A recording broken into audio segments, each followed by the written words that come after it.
Well, the response to the market's free fall, produced by better than expected US employment figures late on Friday night, may be short-lived, with the announcement several hours later that the world's biggest economy has suffered the humiliation of the first ever cut in its AAA credit rating.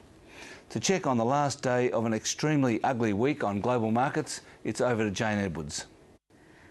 Thanks, Alan. As you say, that unexpectedly strong rise in employment provided something of a circuit breaker on Wall Street on Friday morning.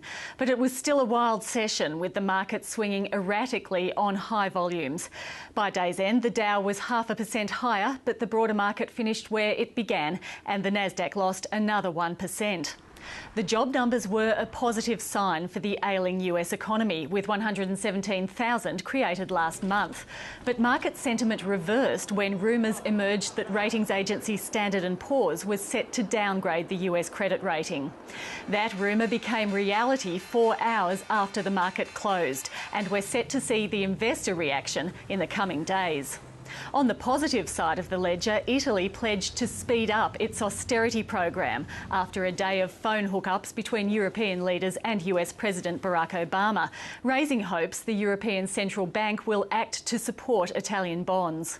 But with the worries remaining about Eurozone and US debt, traders are bracing for more volatility. I do think we are going to see very jittery markets, and if we've learned anything from the Greek and the Irish crisis, it can get bigger and bigger and bigger very quickly, and I think that's the concern, I think, for markets over the next few weeks. At the end of a terrible week, Europe and the UK fared the worst, with double-digit losses, while Japan fell by 5%, a good result amidst the carnage. Now with details on Australian stocks, here's Tom Elliott. Well, as you just heard, the share market experienced a rather torrid week of selling, with most of the damage being done on what has already been termed Black Friday.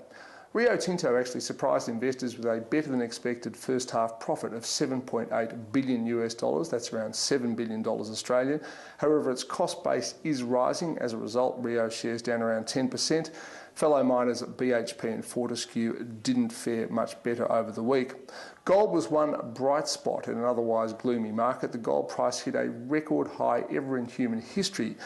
Big gold miners like Newcrest saw their shares down only 1%, which was actually pretty good. And small gold miners like Anglo Gold and Eldorado actually bought up by investors.